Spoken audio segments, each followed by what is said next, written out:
That one's called Baruch Hu. May he be blessed. May the Holy One be blessed. From Baruch Chait, from the Jerusalem Echoes. How's everybody doing? Great to be with you on a Thursday. Let's light up the darkness. And who is with us this evening?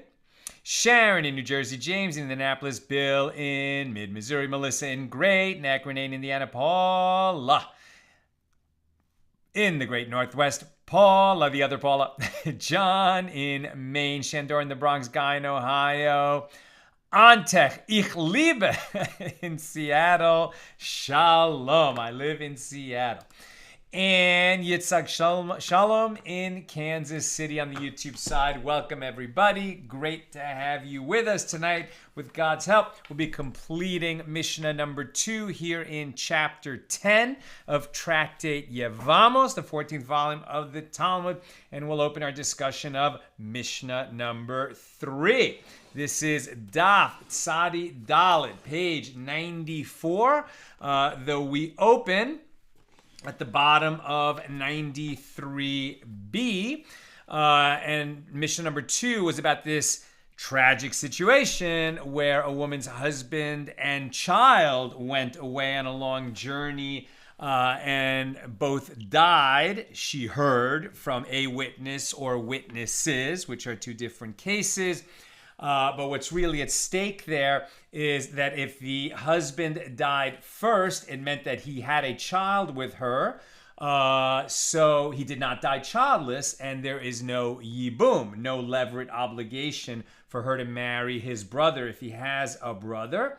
But if the child died first, then the husband did die childless, and therefore she has a yibum obligation. She must either marry the brother-in-law or perform chalitza before she's free to marry another.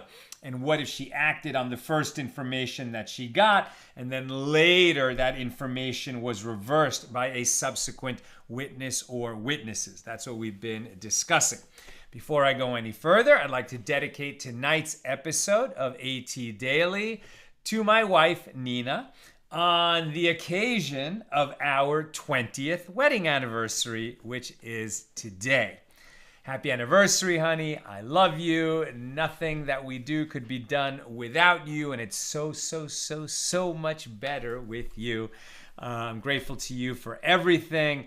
You're an amazing wife, an amazing mom to our kids, and an amazing partner in everything we do, both at Accidental Talmudist and as filmmakers. And we are making our upcoming movie, Guns N' Moses. That's it, except to say one other thing, which is we'll have class tomorrow, Friday at the regular noon time. We'll have class Saturday night, which is late as we approach summer, and Shabbat ends so late, but we'll do it.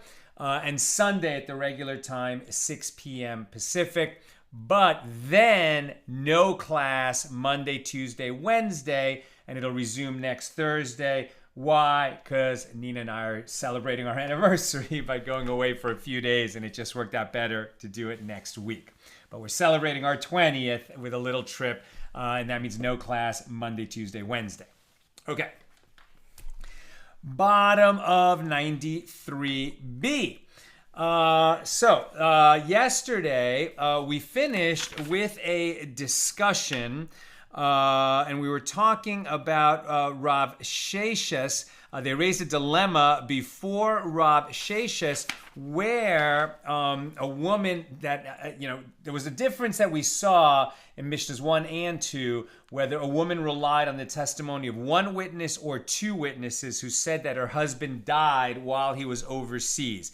If she relied on two witnesses, then if she remarries and then that husband comes back from the dead, as it were, then she's okay. She's going to have to leave the second husband, but that was truly a mistaken marriage, and she can return to the first husband. If she relies on the testimony of a single witness, and then she has to get a court ruling to do that, but she takes a risk upon herself that if the husband actually does come back, she's going to be prohibited both to the second husband and to the original husband. She's going to have to get a bill of divorce from both of them. What if when she, remarried, there was, or when she took testimony that her husband had died while overseas, he had a brother, right? So there's a yibum component to this situation. Do we allow her to rely on a single witness? We allow her to rely on a single witness, even though she undertakes a risk, so that she won't be stuck, right? If there's no witness that comes forward, she could wait forever for that husband to come back and won't be able to get on with her life. It's not like there's some kind of statute of limitations that after a certain amount of time missing, she could just remarry. She has to have at least one witness, and even there, she undertakes that risk. The question that was asked of Rav Sheshes is it different if there's a yavam involved? Now that there's a single witness, can she rely on the single witness that, okay, her husband is dead, and she can marry her yavam, the brother-in-law, because her husband has died, and perform yibum or perform chalitza with him so she can marry someone else? The fact that there's a yavam involved, does it change the calculus of whether she can rely on a single witness or not? And they basically said, no, it's the same. But now there's an alternative version of this discussion. The Gemara provides an alternative version of that same discussion. Some sages maintain that there was another version, and it says like this: let the dilemma not be raised, as even a wife herself is also deemed credible when she says her husband is dead.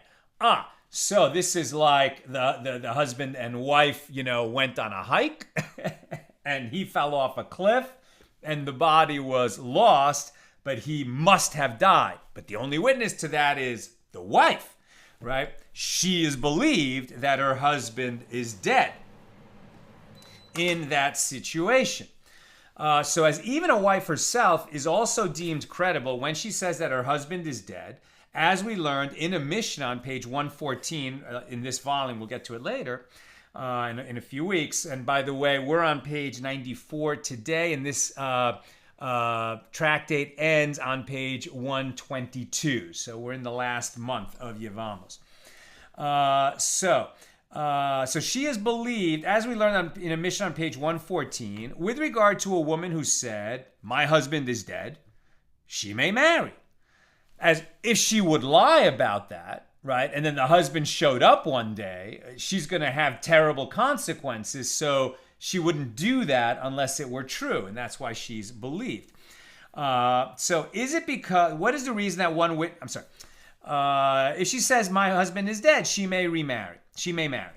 Likewise, if she claimed my husband is dead, she should enter into levirate marriage, right? If she says that her husband is dead, and the husband left a brother, and the husband died childless, so then she may now marry his brother in yibum, or she would have to perform chalitza with the brother.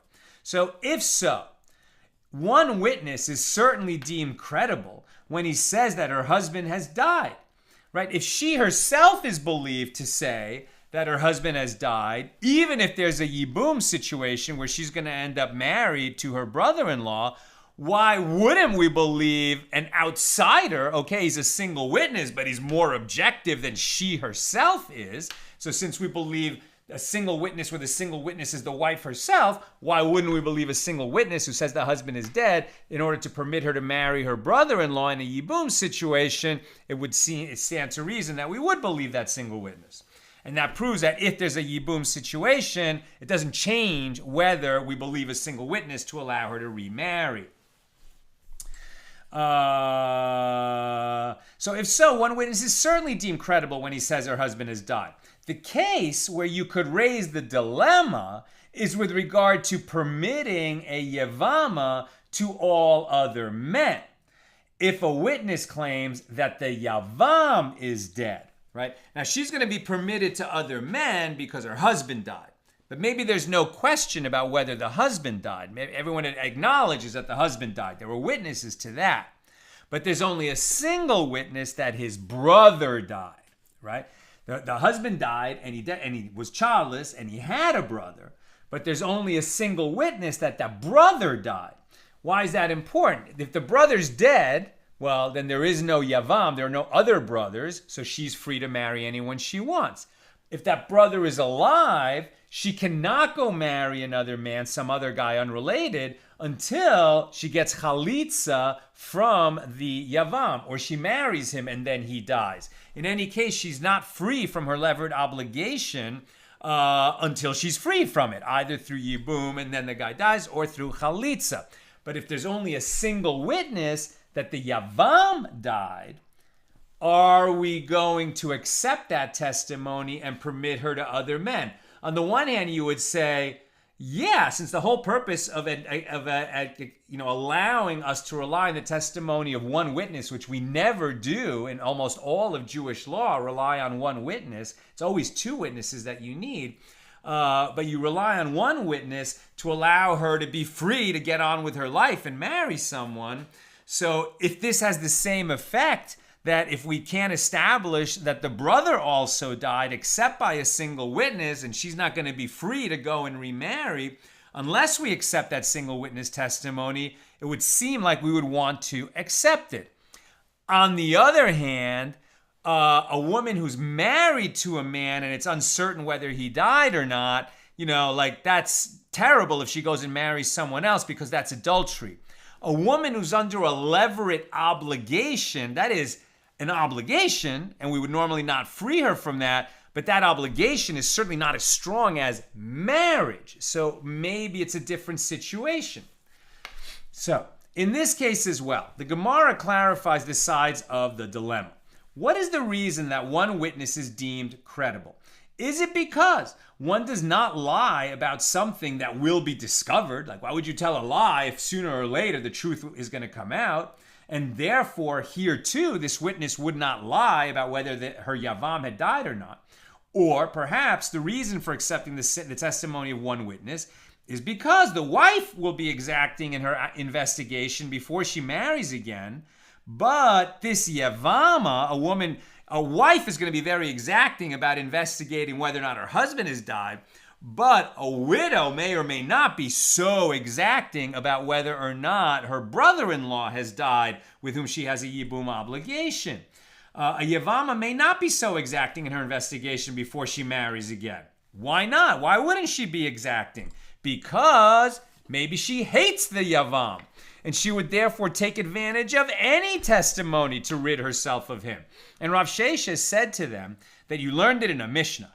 If they said to her, your husband died, and afterward your child died, and she married another man, and afterward they said to her that the matters were reversed, so she must leave the other man, and the first child, before she heard that this thing was upturned, the second witnesses came in and told her that it was reversed, who died first. So this child born from her second marriage is deemed a mamzer. And if she had another child after those second witnesses came forward and she hadn't yet left that man, that's also a mamzer. So again, Rav Sheshes analyzes the case. What are the circumstances? If we say that in this case, right, where they said to her, your husband died and afterward your child died. So originally her husband had a child when he died. No yibum situation, so she's free to marry others, and then other witnesses come forward and say, no, actually the child died first and then your husband, so he was childless when he died and you do have a yibum obligation. Asks Rav Sheshes, what are the circumstances? If we say that there are 2 and 2, 2 witnesses said that the husband died first and then the child, and then another 2 witnesses came and said, no, actually first the child died and then the husband, i.e. the account of 2 witnesses was contradicted by 2 other witnesses. So then what did you see to make you rely on these second witnesses when you can equally rely on the first set of witnesses? Why should she have to leave this man? And furthermore, why should the child be a mamzer? At worst, he is an individual whose status as a mamzer is uncertain, as there is no proof that the second witnesses are more reliable than the first witnesses. And if you would say that the rabbi of our Mishnah was not precise in his language, but from the fact that it teaches in the second clause of the Mishnah that the first child is a mamzer and the last is not a mamzer, one can learn from here that the Mishnah was taught specifically in this manner. Rather, is it not the case that this is referring to one witness? And the reason is that first one witness said, your husband died and then the child. And then that was one witness. And then two witnesses came and said, no, actually, the child died first and then your husband. And we're going to believe two witnesses over the testimony of a single witness. So there was one witness, and then two others came and contradicted him. So it may be inferred from this that if it was not so, if a sole witness, that if it was not so, the sole witness would be deemed credible, the original witness. So if a single witness came and said the husband died first, and then a single witness came and said, no, actually the child died first, again, we would be in that uncertain condition, and we wouldn't want to make her break off that new marriage or deem her child with him a mamzer. So the Gemara refutes this proof. Actually, the Mishnah is speaking of a case when two witnesses came first, followed by another two witnesses. And the ruling here is, as Rav Acha bar Manyumi said, with regard to a different issue, that it is referring to witnesses of conspiring testimony. It's not that two witnesses came and said, what we saw in this far-off country that your husband died and then that child died. And then two more witnesses came and said, no, we saw that it was the child died and then the husband died. Rather, when the second set of witnesses comes forward, they say that first pair of witnesses, they are liars. And we know that they are liars because they said, we saw that your husband died and then your child died in March in Rome. And those two people were not in Rome in March. They were with us in Africa, So they are liars. So the witnesses don't come to change the facts. They come to discredit the first set of witnesses. What happens then? In other words, the second set of witnesses did not offer an alternative account of the same incident. Rather, they claim that the first witnesses lied as they were with them elsewhere during the time that they supposedly witnessed the husband's death. In this case, the first witnesses are entirely disqualified, as the account of the second pair is accepted. If that were to happen in this case of a witnesses coming forward to say that her husband died, well, if they only came forward to say about the order of death, then we have no testimony about the order of death. If they, in fact, were the witnesses who came to say that your husband died and there was nobody else to say that, now we haven't even established that her husband died because those two witnesses were liars and their testimony is discredited. Here, too, we are dealing with witnesses of false conspiring testimony. Consequently, the question of whether the court believes one witness who testifies that a yavam is dead, that the brother-in-law is dead, cannot be resolved from our Mishnah. We haven't solved the question yet. Rav Mordechai said to Rav Ashi, and some say it was Rav Acha who said to Rav Ashi, come and hear a proof from a different source.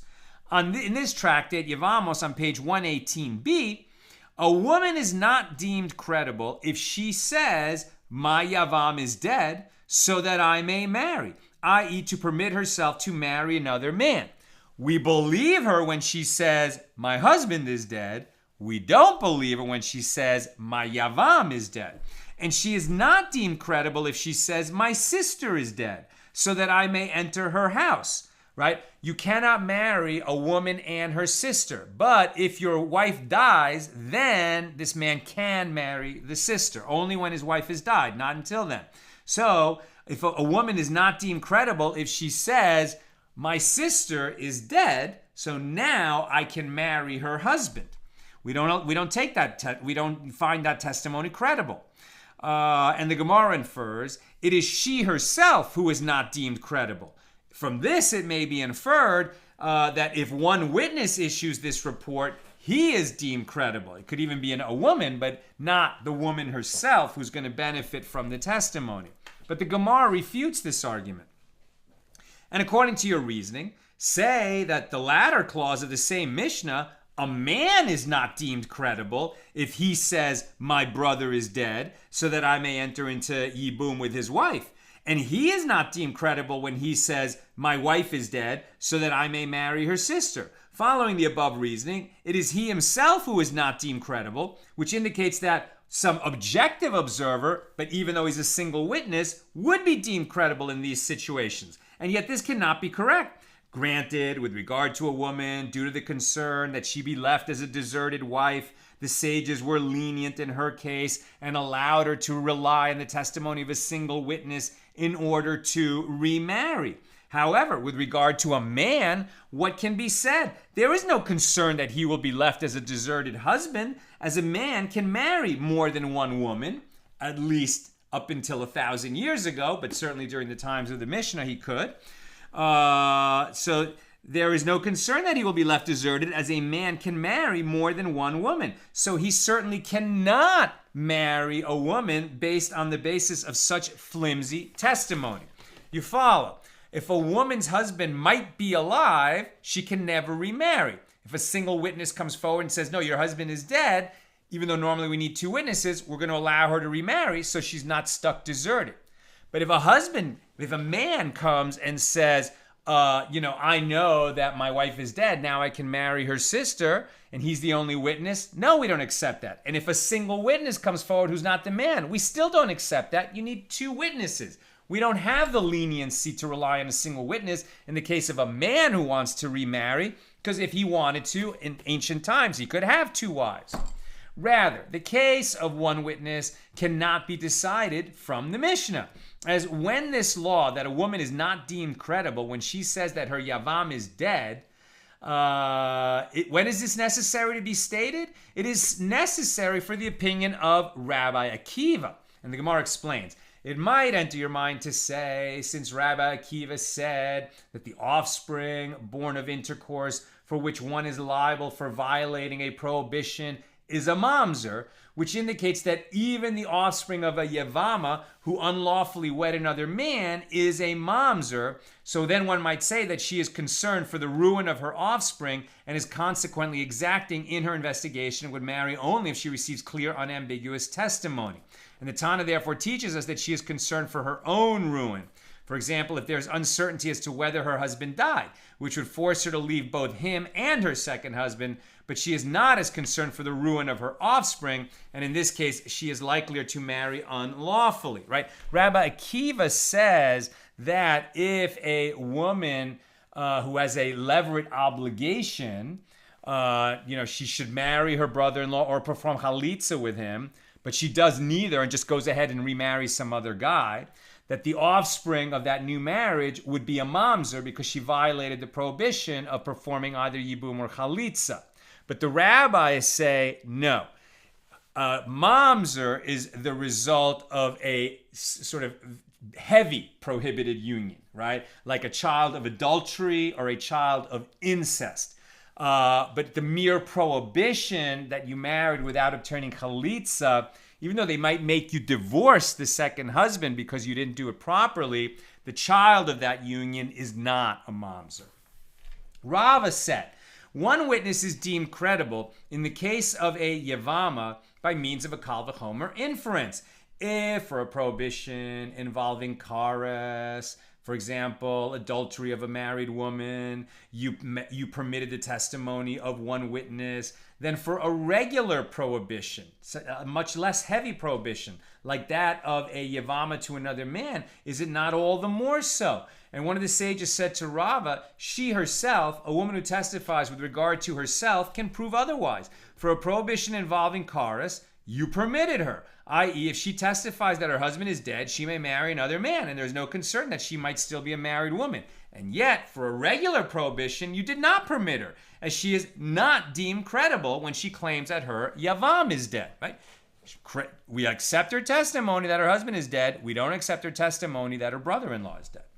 But rather, she herself, what is the reason that she is not deemed credible? Since sometimes the woman may hate him, the brother-in-law, she is not exacting in her examination of the matter, and she goes ahead and marries some unrelated guy.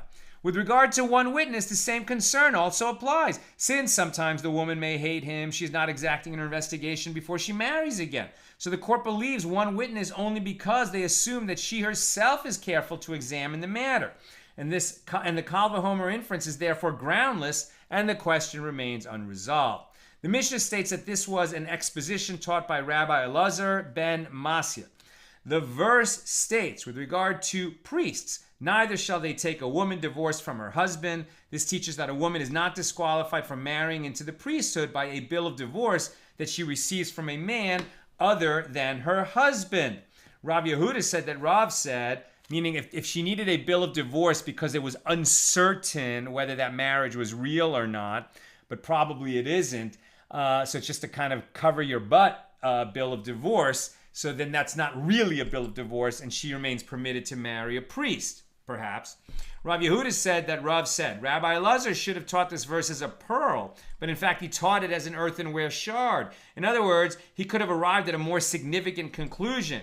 What pearl do you mean? As it is taught in a baraisa, neither shall they take a woman divorced from her husband, even if she was divorced only from her husband. What is this case? Even if the woman was separated from her husband and was not permitted to marry anyone else. For example, if her husband wrote in the bill of divorce, this is your bill of divorce, but you are not permitted to any other man. That is not a valid bill of divorce, right? You cannot divorce a woman and make it a condition of the divorce that she can never remarry anyone else. That's just an invalid bill of divorce, and therefore he has not divorced her. She is still his wife. But if he gives her this document, which seems to be invalid, and then he dies, so now it's unclear whether that divorce has any significance or not. This is called the trace of a bill of divorce. It doesn't act as a bill of divorce. She wasn't divorced by it, but because he gave her that document, he can actually render her prohibited to marry a priest, because priests have such a higher level of sanctity that they can't even marry a woman who has the trace of a bill of divorce. And that concludes our discussion of Mishnah number 2. Now we go to Mishnah number 3, and we're starting after one sentence, page 94b. Mishnah number 3. In the case of one whose wife went overseas. Now we're going to look at the reverse, right? Before, the wife was stranded and she heard that her husband who went overseas died by the testimony of one witness or two witnesses. Now we look at what if the wife went on the journey and the husband was back at home and he received a report that his wife had died. In the case of one whose wife went overseas and people came and told him, your wife is dead, and he married her sister, right? You can't marry a woman and her sister. Even if you divorce your wife, you cannot marry her sister. As long as your wife lives, you can never marry her sister, even if you divorce your wife. But now that he heard that his wife is dead, he goes ahead and marries her sister. So they told him that his wife who went overseas had died, and he married her sister. And afterward, his wife came back from overseas. Now, the original wife is permitted to return to him, as his erroneous marriage to her sister is considered licentious sexual relations, right? His wife wasn't dead, so he's prohibited to ever marry or be with his wife's sister. He mistakenly had sex with her because he married her, he thought, but it wasn't a valid marriage. Nonetheless, even though a wife who goes and has sex with another Jew cannot come back to her husband, she becomes prohibited to him, even if she thought that she was making a valid marriage with this other man. In the reverse, if the husband, erroneously has sex with his wife's sister thinking she was dead, and then the wife comes back, he doesn't become prohibited to her. That's just the way the Torah rules on this. As his erroneous marriage to her sister is considered licentious sexual relations, and one who has intercourse with his wife's relatives has not rendered his first wife forbidden to himself. And he is permitted to the relatives of the second woman, for example, her daughter, and the second woman is permitted to his relatives, for example, his son, as the marriage was entirely invalid. It didn't create a marriage. And if the first woman died, he is permitted to the second woman, despite the fact that he has already engaged in forbidden relations with her. Now, lest you think that, wow, in this really patriarchal system, it's like the wife can't get away with anything, but the husband can. Hold on. As we'll see, Rabbi Akiva is going to examine the situation more closely and say, yeah, no, this guy is going to be in the same kind of, he's not stranded in the same way that a woman would be who relied on the testimony of a single witness to remarry, but he's not going to have his cake and eat it too, as it were. So hold on. if they said to him that his wife is dead and he married her sister, and afterward they said to him that she was alive when he married the sister, and only later his wife died. In this case, the first child born to the sister while his wife was still alive is a mamzer, and he was born from the union, as he was born from the union of a man and his sister-in-law. And the last one is not a mamzer, right? After it was confirmed that his wife was dead, then the child born after the wife was dead, he was not adultery, right? Because his wife was dead at that point. His sister-in-law is permitted to him. He wasn't technically married to her yet, but the offspring of that union is not a mamzer. Rabbi Yosef says, whoever disqualifies others also disqualifies himself, and whoever does not disqualify others does not disqualify himself either. And Rabbi Yosef's obscure statement will be explained by the Gemara. Here's the Gemara. With regard to the case of a man who married his wife's sister after he was informed that his wife was dead, the Gemara comments, and even if his wife and his brother-in-law both went overseas, what's his brother-in-law got to do with this? Well, because there's going to be parallel cases. His wife went away, and then he hears that she's dead. That's going to permit him to marry his sister-in-law, his wife's sister, if he wants to. But let's say she's a married woman. Okay, well, he can't marry her. She's married, but she has a husband. But let's say that in this weird hypothetical case, his wife went away with her sister's husband on a business trip. No one is saying that they were having some kind of affair, but they went away on a business trip and both of them died, right? They were on a business trip and the ship sank. Okay, so now he's free to marry his wife's sister because his wife is dead. And his wife's sister is free to marry him because her husband died while he was away on that trip. And let's say there were two witnesses to testify to that. Okay, so and even if his wife and his brother-in-law both went overseas and he was told that both of them had died, the law is that this marriage he performed to his wife's sister is effective only to the extent that his brother-in-law's wife, which is his wife's sister, is forbidden to his brother-in-law. The reason for this prohibition is that he performed a marriage ceremony with a married woman by mistake, and one who erroneously weds a married woman has thereby rendered her prohibited to her husband. And so the Gemara adds, even so, it is only his brother-in-law's wife who is prohibited to her own husband, but his wife remains permitted to him. So it might have been thought that his own marriage, which caused this act to be an act of forbidden sexual relations, because he was with his wife's sister while his wife was still alive, it was a mistake. He didn't know. He thought his wife was dead, but that's how it turns out. You would think that would also be adversely affected. But the Gemara adds that we do not say, since his brother-in-law's wife is forbidden to his brother-in-law, right? Because she went and married this guy, and now, they made a mistake, and now it turns out that her husband is still alive, but she had sex with this man, so she now becomes prohibited to her husband. And it was the same set of circumstances where we thought that both this man's wife and his wife's sister's husband both died on that trip, that since they become prohibited to each other, the wife's sister and her husband, that the original man and his wife would become prohibited to each other. But they don't, because they violated different prohibitions in the Torah. We do not say that since his brother-in-law's wife is forbidden to his brother-in-law, his wife is likewise forbidden to him. Now the Gemara suggests, well, let us say that the Mishnah is not in accordance with the opinion of Rabbi Akiva. Here comes Rabbi Akiva. The reason is that if the Mishnah follows the opinion of Rabbi Akiva, his own wife is now considered, with regard to him, the sister of his divorcee. What?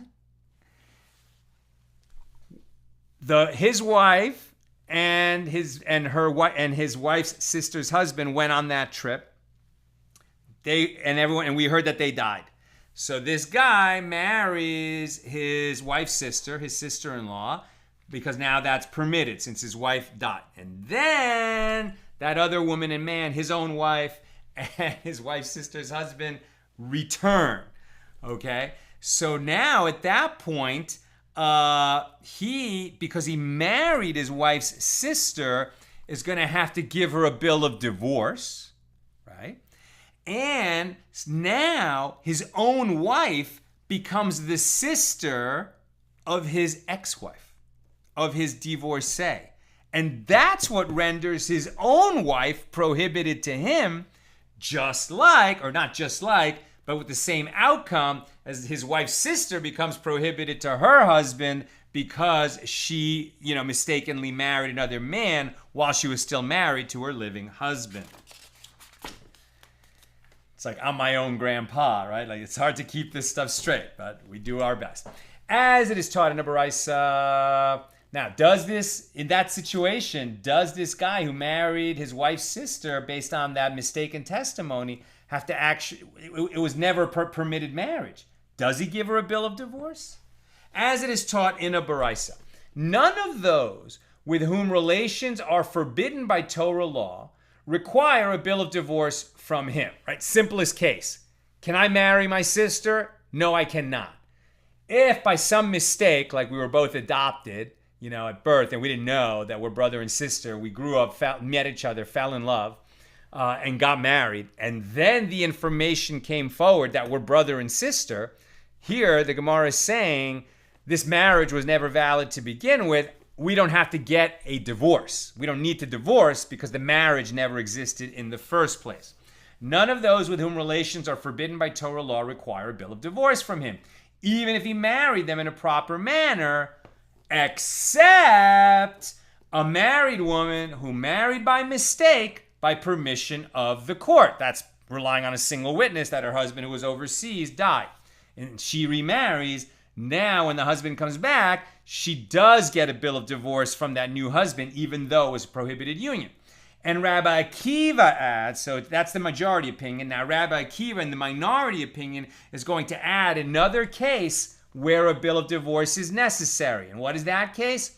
Also a brother's wife and a wife's sister. Since it is possible that these two women could become permitted to him by levirate marriage in the case of the brother's wife or a wife's sister after his wife's death. Therefore, says Rabbi Akiva, if you married them before your wife, if you married your wife's sister thinking your wife was dead and she wasn't, and then it turns out your wife was alive, you need a bill of divorce. You have to give a bill of divorce to your sister-in-law in that situation. And with regard to the issue at hand, since Rabbi Akiva said that a wife's sister who you married erroneously and then you're going to part from, that she requires a bill of divorce, this factor by itself indicates that his own wife becomes forbidden to him because his wife is the sister of his divorcee, right? You can never marry your wife's sister. In this case, your wife's sister became your wife for a time. Now you have to give her a bill of divorce, and that makes your own wife the sister of a woman that you were married to, and that's why your own wife becomes prohibited to you. So the Gemara refutes this claim. And wasn't it stated with regard to this case that Rav Gidel said that Rav Chiya Bar Yosef said that Rav said?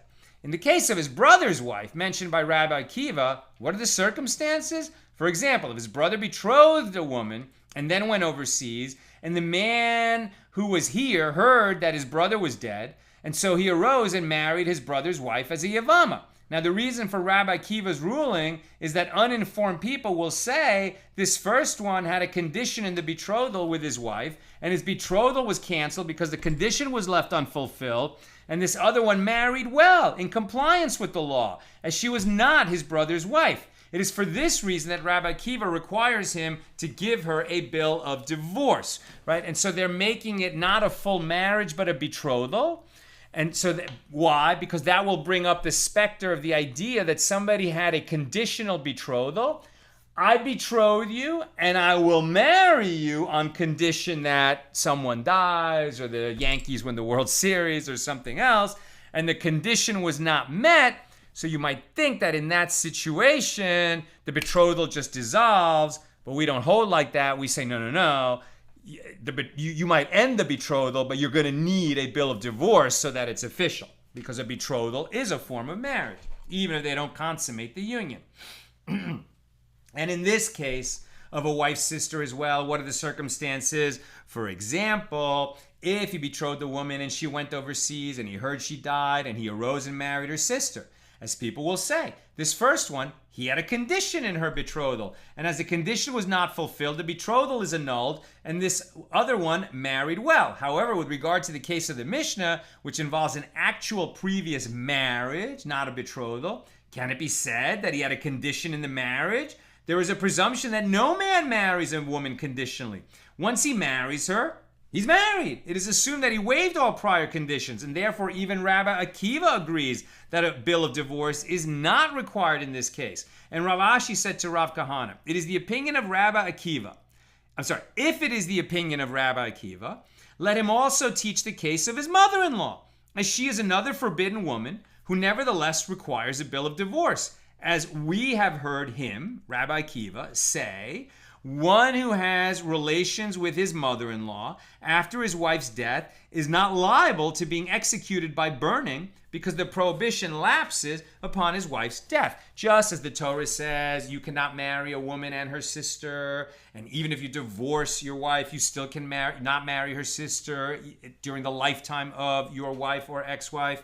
Only when your wife or ex-wife dies could you marry her sister. The Torah also says you cannot marry a woman and her mother. And here the Torah goes further and says it is a depraved plot. Right? It is a depraved plot. But what they're arguing about is, okay, well, if your wife dies, can you marry her mother? And where this is going to get to is, no, you can never marry your wife's mother. It sounds good.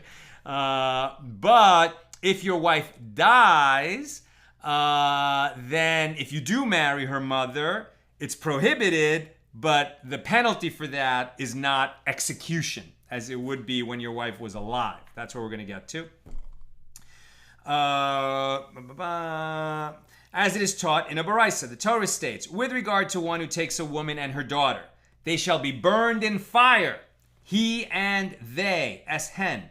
Leviticus 20:14. Now, this cannot literally mean that both women are burned, as the first woman he took did not sin at all. If you marry a woman, she's your wife, she didn't do anything wrong. If you then go and marry her mother, whether your wife is still your wife or still alive or not, your wife didn't do anything wrong. Why should she be subject to a death penalty?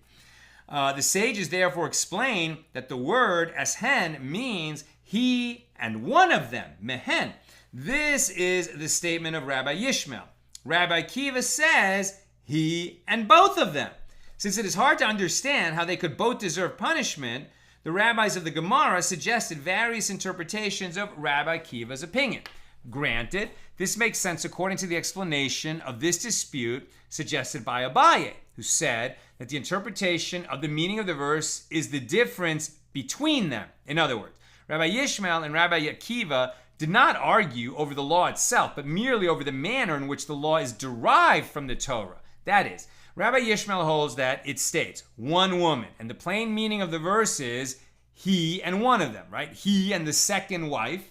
The second wife he takes, either he marries a woman and then her daughter, right? And so he and the daughter would be subject to the death penalty. Or he marries a woman and then her mother, and so he and the mother would be subject to the death penalty. But the first woman he marries is not subject to any penalty. And Rabbi Akiva holds that it states two. For example, if he took two women who were both forbidden to him, such as his mother-in-law and her mother, they are both liable to be executed by burning. If this is the dispute between Rabbi Akiva and Rabbi Yishmael, it is fine, as there is no proof from here that prohibition of a mother-in-law lapses upon his wife's death. However, there is a difficulty according to the explanation of Rava, who said that the practical difference between the interpretations of Rabbi Yishmael and Rabbi Akiva concerns one's mother-in-law after his wife's death. Rabbi Yishmael maintains that even after the death of one's wife, he is liable for marrying his mother-in-law. Rabbi Akiva maintains that one is liable only if both women are alive, as the verse mentions 2 women. But if the first one has already died, his relations with the second woman are no longer punishable by Torah law. If so, let the Tana of the Mishnah, according to Rabbi Akiva, also teach that one must give a bill of divorce to his mother-in-law whom he married by mistake, as she too will be permitted to him after his wife's death. But Rav Kahana said to Rav Ashi, granted, the verse excluded her from punishment of burning, but did the verse also exclude her from a prohibition? Even Rabbi Akiva agrees that the Torah prohibits a man from marrying his mother-in-law after his wife's death. Consequently, he cannot marry her in a permitted manner, despite the fact that, according to Rava's explanation, Rabbi Akiva maintains that they are not executed by burning. And what we're getting at is that question of, when you marry a woman who's prohibited to you, was there some kind of a marriage created such that when we say, no, you guys were prohibited to each other, you split, but do you have to give a bill of divorce? And so the bill of divorce is only given in limited situations. One is where the single witness came and reported that his wife died, that the husband died overseas, and the wife remarried based on that. Now, that second union is no good, but we require a bill of divorce. And Rabbi Akiva says, if you marry your wife's sister based on erroneous testimony, and then your wife comes back and is alive, in that case also you should give that bill of divorce. But the sages disagree with Rabbi Akiva on that. We're going to stop there, take a few comments and questions. Reminder, today's my Nina and I 20th wedding anniversary. We dedicated today's show to Nina. We are having class tomorrow, Friday and Saturday night and Sunday, but Monday, Tuesday, Wednesday, no class because we're going on a little trip to celebrate our 20th anniversary. Okay. Let's go to comments and questions. On Yevamos 94. Sharon, I asked last night, but once again, what difference does it make if the child died first or the husband died first? Either way, he has no heir. Yes, but if the child died first... Oh, I see what you're saying. But the bottom line is, that child could always die later. But but we measure whether Yibum applies at the time of his death. So at the time of the husband's death, if the child was alive, he had an heir at that moment. The fact that the child died later, that could happen a year later, 10 years later, 20 years later. There's no guarantee, that our children will survive us long enough to bring in the next generation. But we definitely saw earlier in the tractate that we measure whether Yibum applies based on the condition when the husband dies. So if you had a child at that time, he had an heir, and the fact that that child died a little later doesn't reinstate Yibum. Bill. No, suppose, maybe typo, now suppose the following worst case scenario. 2 witnesses come to a woman and say, your husband and son died, and the son died first. So now Yibum applies. And she goes and performs Yibum. Then, years later, her son returns and says the 2 witnesses were simply wrong, and that he's very much alive, given that he's A, only one witness, and B, has a vested interest in claiming the inheritance of his dead father. Is he believed? Fabulous question. Fabulous question. There's so many aspects of equity here, right? Like, it would be better that he's not believed so that his poor mother, doesn't have her union because she remarried her, so she married the brother. She married her brother-in-law, and then they had more children, right? So the fact that this boy comes back, if indeed, he was the surviving son of that first marriage, that would mean that any further children she had with her second husband, who was her brother-in-law, all of them are mamzers, right? All of them are mamzers. But they're not They're not, because in your case you said two witnesses, right? And we said if she properly relies on two witnesses, she might have to leave the second husband, but the children of that union are not mamzers. So we don't have that aspect of it. Is he believed to inherit? I think he should be believed to inherit as long as he can establish in a believable way that he is who he says he is.